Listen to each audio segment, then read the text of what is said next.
Welcome to Visalaandhra news. ముందుగా headlines చూద్దాం. జగన్ పర్యటన కంటి తుడుపు మాత్రమే, సిపిఐ జాతీయ కార్యదర్శి నారాయణ. రైతులు కౌలుదారులను గుర్తించి ఆదుకోవాలి, సిపిఐ రాష్ట్ర సహాయ కార్యదర్శి జేవి సత్యనారాయణమూర్తి. సిపిఐ కేరళ కార్యదర్శి కణం రాజేంద్రన్ కన్నుమూత. ఉపాధి కల్పనలో పాలకుల విఫలం, ఈశ్వరయ్య విమర్శ. తెలంగాణ అసెంబ్లీ ఎమ్మెల్యేల ప్రమాణ స్వీకారం, తొలుత సీఎం తర్వాత మంత్రులు. ఐసిస్ కుట్ర కేసులో 13 మంది అరెస్ట్. పశ్చిమ బెంగాల్ ఆసుపత్రిలో 24 గంటల్లో 9 మంది నవజాత శిశువుల మృతి. జడ్జీలు తీర్పుల్లో ఉపదేశాలు ఇవ్వరాదు, సుప్రీం. మోదీకే అత్యధిక ప్రజామోదం, గెలిచే అవకాశం ఉన్న వారికే టికెట్లు, చంద్రబాబు. గుండ్లకమ్మలో కొట్టుకుపోయిన మరో గేటు. గాజాపై ఐరాస భద్రతా మండలి తీర్మానం, వీటో పవర్ వాడిన అమెరికా. 94 మంది జర్నలిస్టుల హత్యలు, ఫెడరేషన్ ఆఫ్ జర్నలిస్ట్స్ వార్షిక నివేదికలో వెల్లడి. చక్కెర మిల్లులపై అంబానీ దృష్టి. 40 ఏళ్లు అలాగే పనిచేశారు, 70 పని గంటలను సమర్థించుకున్న నారాయణమూర్తి. ఇక డీటెయిల్స్ ఏంటో చూద్దాం. తుఫాను ప్రభావిత ప్రాంతాలలో సీఎం జగన్ పర్యటన కేవలం కంటి తుడుపు చర్య మాత్రమేనని సిపిఐ జాతీయ కార్యదర్శి కె నారాయణ విమర్శించారు. ఆయన తిరుపతి జిల్లాలోని సూళ్లూరుపేట, కాళహస్తి, చిల్లకూరు మండలాల్లో తుఫాను ప్రభావిత ప్రాంతాల్లో విస్తృతంగా పర్యటించారు. రైతులతో నేరుగా మాట్లాడారు. తిరుపతి జిల్లాలో సుమారు 60,000 ఎకరాల్లో వరి పైరు కుళ్లిపోయిందన్నారు. జామ, జామాయిల్, సవక, నిమ్మ, మామిడి, బొప్పాయి, అరటి తోటలు ధ్వంసమయ్యాయన్నారు. రైతులకు కోలుకోలేని నష్టం వాటిల్లిందన్నారు. ప్రభుత్వం వెంటనే స్పందించి ఎకరానికి 30,000 రూపాయల పరిహారం అందించాలని డిమాండ్ చేశారు. అలాగే 4 రోజులుగా వరద నీటిలోనే ఉంటూ సర్వం కోల్పోయిన పేదలకు పరిహారం అందించి ఆదుకోవాలన్నారు. కొన్ని ప్రాంతాల్లో నేటికి బాధితులకు బియ్యం కూడా పంపిణీ చేయకపోవడం దారుణమన్నారు. వెంటనే ఎస్సీ, ఎస్టీ, బీసీ కాలనీల్లో, శివారు, మునక ప్రాంతాలలో ఉన్న ప్రజలకు నిత్యావసర వస్తువులు, దుస్తులు యుద్ధ ప్రాతిపదికన అందించాలని ప్రభుత్వాన్ని డిమాండ్ చేశారు. వాకాడు మండలం బాలిరెడ్డిపాలెంలో జగన్ పర్యటన కనీసం ఆ గ్రామ ప్రజల గోడు వినేందుకు కూడా అవకాశం లేకపోవడం దురదృష్టకరమని అన్నారు. జగన్ గాలి యాత్రలు ఆపి పాదయాత్రలు చేయాలని హితవు పలికారు. అనకాపల్లి జిల్లాలో మిజోంగ్ తుఫాన్ కారణంగా నష్టపోయిన పంట పొలాలను శుక్రవారం సిపిఐ రాష్ట్ర సహాయ కార్యదర్శి జేవి సత్యనారాయణమూర్తి ఆధ్వర్యంలో పార్టీ నేతలు పరిశీలించారు. తుమ్మపాల, బౌలువాడ తదితర గ్రామాల్లో సిపిఐ బృందం పర్యటించింది. ఈ సందర్భంగా సత్యనారాయణమూర్తి వద్ద రైతులు తమ ఆవేదన వెలిబుచ్చారు. అప్పులు చేసి పెట్టుబడి పెట్టిన రైతులు తీవ్రంగా నష్టపోవడం వల్ల నిరాశ నిస్పృహలకు గురవుతున్నారని తెలిపారు. రైతులెవరో, కౌలు రైతులెవరో సరైన పరిశీలన చేసి కౌలు రైతులను కూడా ప్రభుత్వం ఆదుకోవాలన్నారు. తక్షణమే వ్యవసాయ శాఖ అధికారులు క్షేత్రస్థాయిలో పరిశీలన చేసి పంటల నష్టాన్ని అంచనా వేసి సహాయం అందించాలని ప్రభుత్వాన్ని డిమాండ్ చేశారు. పంట నష్టం వివరాలను జిల్లా కలెక్టర్ దృష్టికి తీసుకువెళ్తామని చెప్పారు. ఈ కార్యక్రమంలో సిపిఐ జిల్లా సహాయ కార్యదర్శి రాజన దొరబాబు, రైతు సంఘం జిల్లా కార్యదర్శి రెడ్డిపల్లి అప్పలరాజు, సిపిఐ రూరల్ కార్యదర్శి చెల్లూరు నాగరాజు, సెక్రటరీ దేవుడు బాబు, నారాలశెట్టి సత్యనారాయణ, వియ్యపు రాజు, వేముల కన్నబాబు, పప్పల ఈశ్వరరావు, వియ్యపు రమణ, ఎం తాతారావు తదితరులు పాల్గొన్నారు. భారత కమ్యూనిస్టు పార్టీ సిపిఐ జాతీయ కార్యదర్శి వర్గ సభ్యుడు, కేరళ రాష్ట్ర కార్యదర్శి కణం రాజేంద్రన్ కన్నుమూశారు. తీవ్రమైన గుండెపోటు రావడంతో ఆయన శుక్రవారం సాయంత్రం 5:30 తుది శ్వాస విడిచారు. మధుమేహం కారణంగా ఆయన ఎడమకాలు తొలగించాల్సి రాగా అనేక ఆరోగ్య సమస్యలతో కొచ్చిలో అమృత ఆసుపత్రిలో చికిత్స పొందుతుండగా రాజేంద్రన్ భౌతిక కాయాన్ని శనివారం ఉదయం తిరువనంతపురానికి హెలికాప్టర్లో తరలిస్తారు. ఆయన భౌతిక కాయాన్ని ప్రజల సందర్శనార్థం సిపిఐ కార్యాలయంలో మధ్యాహ్నం 2 గంటల వరకు ఉంచుతారు. అనంతరం కొట్టాయంకు తరలించారు. కణం రాజేంద్రన్ అంత్యక్రియలు ఆదివారం ఉదయం 11 గంటలకు జరుగుతాయి. సిపిఐ కార్యదర్శి కె నారాయణ సహా అనేక మంది పాల్గొననున్నారు. అనారోగ్యం కారణంగా పార్టీ నుంచి 3 నెలలు సెలవు తీసుకున్నారు. రాష్ట్రంలో నవకేరళ సదస్సు జరుగుతుండటంతో ముఖ్యమంత్రి పినరయి విజయన్తో సహా కేబినెట్ మొత్తం పట్టణంలోనే ఉంది. 2015లో సికే చంద్రప్పన్ మరణానంతరం సిపిఐ కేరళ కార్యదర్శి బాధ్యతలను రాజేంద్రన్ చేపట్టారు. ఇటీవల పార్టీ రాష్ట్ర ఎగ్జిక్యూటివ్ సమావేశం జరిగి రాజేంద్రన్ స్థానంలో వేరొకరిని నియమించరాదని, ఆయన వచ్చేంత వరకు సహాయ కార్యదర్శులే ఆ బాధ్యతలు చేపట్టాలని నిర్ణయించారు. రాజేంద్రన్ కూడా త్వరలోనే విధులకు హాజరవుతానన్న ధీమాతో ఉన్నారు. పార్టీ కూడా అలాగే అనుకుంది. కణం రాజేంద్రన్ 1950 నవంబర్ 10న కొట్టాయం జిల్లా కొట్టిక్కల్లో జన్మించారు. ఏఐవైఎఫ్ నేతగా రాజకీయాల్లోకి అడుగుపెట్టారు. 1969లో 19 ఏళ్ల వయసులో ఏఐవైఎఫ్ కార్యదర్శిగా ఎన్నికయ్యారు. 2 ఏళ్ల తర్వాత సిపిఐ సభ్యత్వం పొందారు. ఈయన 2 సార్లు కొట్టాయం జిల్లా కార్యదర్శిగా నియమితులయ్యారు.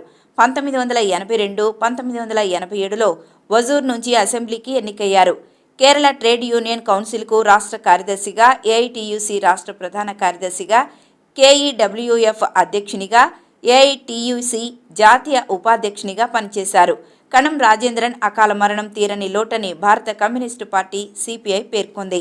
తెలంగాణ అసెంబ్లీ సమావేశాలు ప్రారంభమయ్యాయి. కొత్తగా ఎన్నికైన ఎమ్మెల్యేలతో ప్రొటెం స్పీకర్గా ఎంఐఎంకు చెందిన చంద్రాయణగుట్ట ఎమ్మెల్యే అక్బరుద్దీన్ ఓవైసీ ప్రమాణం చేయిస్తున్నారు. ముందుగా ముఖ్యమంత్రి రేవంత్ రెడ్డి, తర్వాత ఉప ముఖ్యమంత్రి భట్టి విక్రమార్క, ఆ తర్వాత వరుసగా మంత్రులు ప్రమాణం చేశారు.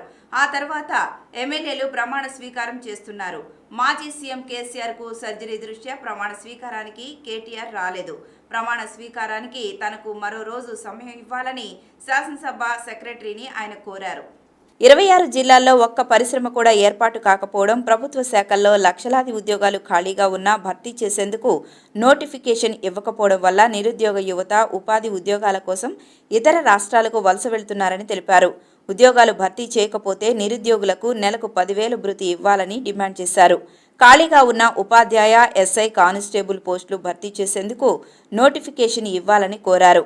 దేశవ్యాప్తంగా నిరుద్యోగ సమస్యల పరిష్కారానికి మోదీ ప్రభుత్వం ఇచ్చిన హామీ మేరకు 2 కోట్ల ఉద్యోగాలు భర్తీ చేయాలని, నేటి నిరుద్యోగ యువతకు ఉపాధి ఉద్యోగాలు కల్పించాలని డిమాండ్ చేస్తూ ఈ నెల 23న ఢిల్లీలో జాతీయ స్థాయి సదస్సు నిర్వహిస్తున్నట్లు ఏఐవైఎఫ్ రాష్ట్ర అధ్యక్ష ప్రధాన కార్యదర్శులు పరుచూరి రాజేంద్రబాబు, నక్కి లెనిన్ బాబు పిలుపునిచ్చారు.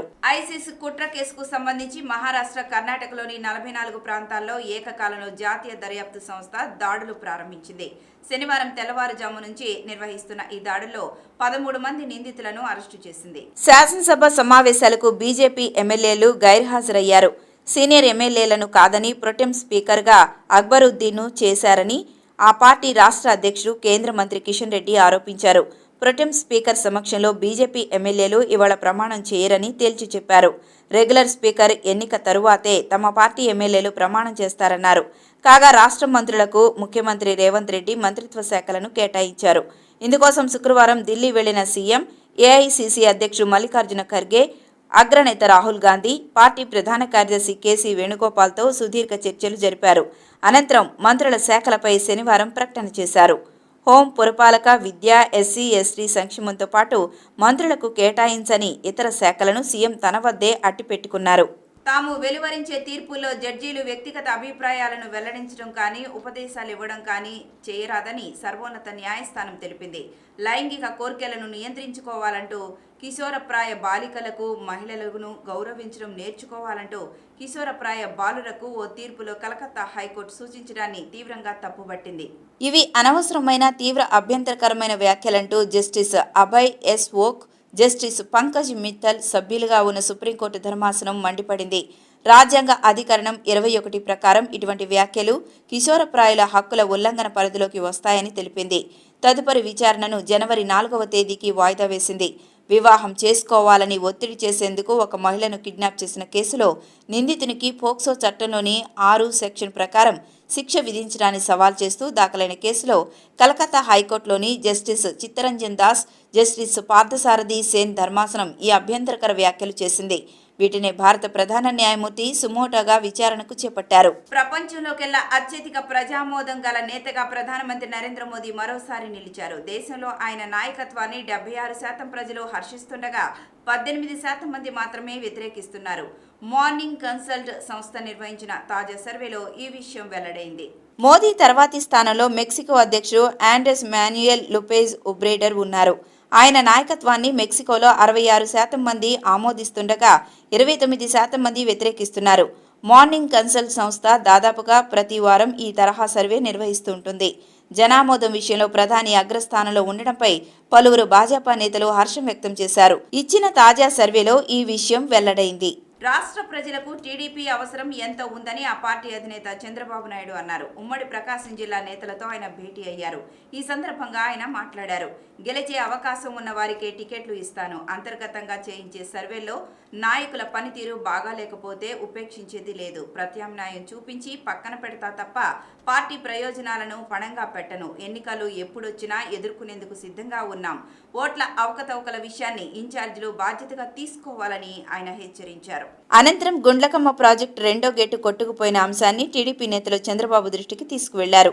ప్రభుత్వం నిర్లక్ష్యం వల్లే గేటు కొట్టుకుపోయిందని నేతలు ఆరోపించారు. ఉదయమే సంఘటనా స్థలానికి వెళ్లి వారు చేసిన క్షేత్రస్థాయి పరిశీలనను చంద్రబాబుకు నేతలు వివరించారు. ప్రతి కార్యక్రమంలో తెలుగుదేశం, జనసేన నేతలు కలిసి వేదికను పంచుకోవాలని జన సైనికులకు చంద్రబాబు సూచించారు. క్షేత్రస్థాయిలోనూ కలిసి పనిచేస్తూ జగన్ను ఇంటికి సాగనంపుదామని ఆయన పిలుపునిచ్చారు. ప్రజా సమస్యలపై గ్రామ స్థాయిలోనూ కలిసి పోరాడాలని దిశానిర్దేశం చేశారు.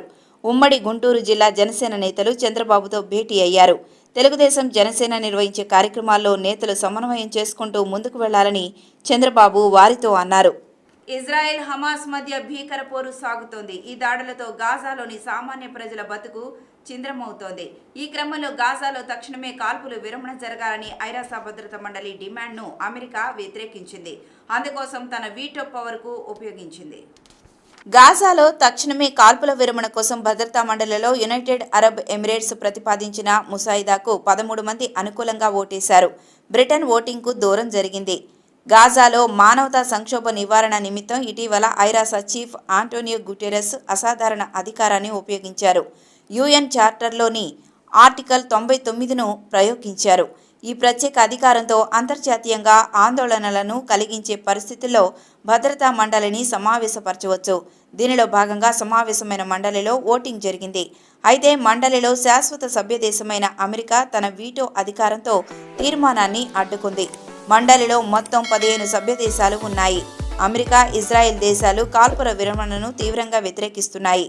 అది హమాస్ పుంజుకునేందుకు ఉపయోగపడుతుందని ఆందోళన వ్యక్తం చేస్తున్నాయి. ప్రపంచవ్యాప్తంగా మీడియా సిబ్బందిపై దాడులు, హత్యలు జరుగుతున్న క్రమంలో వారి ప్రాణాలకు రక్షణ కల్పించేందుకు పటిష్ట చర్యలు తీసుకోవాలని ఫెడరేషన్ ఆఫ్ జర్నలిస్ట్స్ పిలుపునిచ్చింది. ఈ ఏడాది ఇప్పటి వరకు 94 మంది జర్నలిస్టులు, మీడియా వర్కర్లు ప్రాణాలు కోల్పోయినట్లు వార్షిక నివేదికలో తెలిపింది. వీరిలో అత్యధికంగా 68 మంది గాజాలో చనిపోయారు. గత 30 ఏళ్లలో జరిగిన ఘర్షణల్లో సంభవించిన జర్నలిస్టుల మరణాలు అక్టోబర్ 7 నుంచి హమాస్, ఇజ్రాయిల్ మధ్య సాగుతున్న పోరులో నమోదైనట్లు వెల్లడించింది. గాజాలో సంభవించిన జర్నలిస్టుల మరణాలు ప్రపంచవ్యాప్తంగా నమోదైన మీడియా సిబ్బంది మరణాల్లో 72% అని తెలిపింది. ప్రపంచవ్యాప్తంగా మరో 400 మంది నిర్బంధానికి గురైనట్లు నివేదిక పేర్కొంది. మీడియా సిబ్బందికి మెరుగైన రక్షణ, జర్నలిస్టులపై దాడులకు పాల్పడిన వారి మీద తగు చర్యలకు ఐఎఫ్జే డిమాండ్ చేసింది. 2 ఏళ్లుగా ఉక్రెయిన్ కూడా జర్నలిస్టులకు ప్రమాదకరమైన దేశంగా మారిందని తెలియజేసింది. రిలయన్స్ ఇండస్ట్రీస్ దేశవ్యాప్తంగా చక్కెర మిల్లులపై దృష్టి సారించిందని వార్తలు వస్తున్నాయి. చక్కెర మిల్లులను నిర్వహించే ఆపరేటర్లతో ఇప్పటికే చర్చలు నిర్వహిస్తోందని చెబుతున్నారు. ఇందుకు కారణం ఏంటో తెలిస్తే మనకి అర్థమవుతుంది. కంప్రెస్డ్ బయోగ్యాస్ ఉత్పత్తికి అవసరమైన ముడి సరుకు కోసమే. కంప్రెస్డ్ బయోగ్యాస్ తయారీలో ముడి పదార్థంగా చెరుకు ప్రెస్ మడ్ను వాడతారు. దీనిని పొందడం కోసమే భారీ స్థాయి చక్కెర మిల్లులతో రిలయన్స్ ఇండస్ట్రీస్ చర్చలు జరుపుతున్నట్లు ఒక ఆంగ్ల వార్తాపత్రిక పేర్కొంది. రోజువారీగా తన బయోగ్యాస్ ప్లాంట్లకు 1000 టన్నుల ప్రెస్ మడ్ అంటే చెరుకు రసాన్ని వడపోశాక వచ్చే పదార్థాన్ని పెంపొందించేందుకే ఆయా చక్కెర మిల్లులతో రిలయన్స్ చర్చలు జరుపుతోందని చెబుతున్నారు. ఈ విషయంపై రిలయన్స్ ఇండస్ట్రీస్ స్పందించలేదు. దేశీయ స్వచ్ఛ ఇంధనాల్లో కంప్రెస్డ్ బయోగ్యాస్ ఇప్పుడు కీలక పాత్ర పోషించనుంది. పరిశ్రమ దిగ్గజాలన్నీ దీనిపై దృష్టి సారిస్తున్నాయి. వచ్చే 5 ఏళ్లలో 100 సిబీజీ ప్లాంట్లను ఏర్పాటు చేయనున్నట్లు సెప్టెంబర్లో ముఖేష్ అంబానీ ప్రకటించారు. ఆర్ఐఎల్, బ్రిటిష్ సంస్థ బీపీల సంయుక్త సంస్థ ఆర్ఐఎల్ బీపీ కూడా సిబీజీ, బయో సిఎన్జీలను విక్రయించాలని భావిస్తున్నాయి. అదానీ గ్రూప్నకు చెందిన అదానీ టోటల్ గ్యాస్ కూడా 5 ఏళ్లలో 5 సిబీజీ ప్లాంట్లను ఏర్పాటు చేయనుంది. థెర్మాక్స్ కూడా ఎవర్ ఎన్విరో రిసోర్స్ మేనేజ్మెంట్తో కలిసి బయో సిఎన్జీపై 10,000 కోట్ల పెట్టుబడులు పెట్టాలని భావిస్తోంది. చమురు మార్కెట్ కంపెనీలైన ఐఓసీ, హెచ్పిసిఎల్, బీపీసీఎల్ కూడా సిబిజీ ప్లాంట్ల ఏర్పాటు కోసం వందల కొద్దీ ఆసక్తి లేఖలను జారీ చేశాయి. అభివృద్ధి చెందిన దేశాల సరసన భారత్ చేరాలంటే దేశ యువత వారానికి 70 గంటల చొప్పున పనిచేయాలంటూ ఇటీవల ఇన్ఫోసిస్ సహా వ్యవస్థాపకుడు నారాయణమూర్తి వ్యాఖ్యలు చేసిన విషయం తెలిసిందే. దీనిపై నెట్టింట పెద్ద ఎత్తున చర్చ జరిగింది. పారిశ్రామికవేత్తలు, టెక్ సీఈఓలు కూడా దీనిపై స్పందిస్తూ భిన్నమైన అభిప్రాయాలను వ్యక్తపరిచారు. తాజాగా నారాయణమూర్తి మరోసారి పనివేళలపై మాట్లాడుతూ తన వ్యాఖ్యలను సమర్థించుకున్నారు. పేదరికం నుంచి తప్పించుకోవడానికి మనకున్న ఏకైక మార్గం కష్టపడి పనిచేయడమేనని నా తల్లిదండ్రులు నాకు చిన్నప్పుడే నేర్పించారు. నా 40 ఏళ్ల వృత్తి జీవితంలో నేను అదే పాటించా. ఉదయం 6:20 ఆఫీస్కు వెళ్ళి మళ్ళీ రాత్రి 8:30 ఇంటికి వచ్చేవాడిని. వారానికి 70 గంటలు పైనే పనిచేశా. 1994 వరకు మాకు వారానికి 6 పనిదినాలు ఉండేవి. అప్పుడైతే వారానికి కనీసం 85 నుంచి 90 గంటలు పనిచేసేవాడిని. ఆ కష్టం వృధా కాలేదని ఓ ఆంగ్ల మీడియాకు ఇచ్చిన ఇంటర్వ్యూలో నారాయణమూర్తి వెల్లడించారు. కొద్ది రోజుల క్రితం ఇన్ఫోసిస్ మాజీ సిఎఫ్ఓ మోహన్ దాస్ పై వ్యాఖ్యాతగా వ్యవహరించిన ది రికార్డ్ అనే పాడ్కాస్ట్ తొలి ఎపిసోడ్లో మాట్లాడిన నారాయణమూర్తి ప్రపంచ దేశాలతో పోలిస్తే భారత్లో ఉత్పాదకత తక్కువని అన్నారు. అందుకే దేశ యువత మరిన్ని గంటలు అధికంగా శ్రమించాలన్నారు. ఈ వార్తలు ఇంతటితో సమాప్తం. నమస్కారం.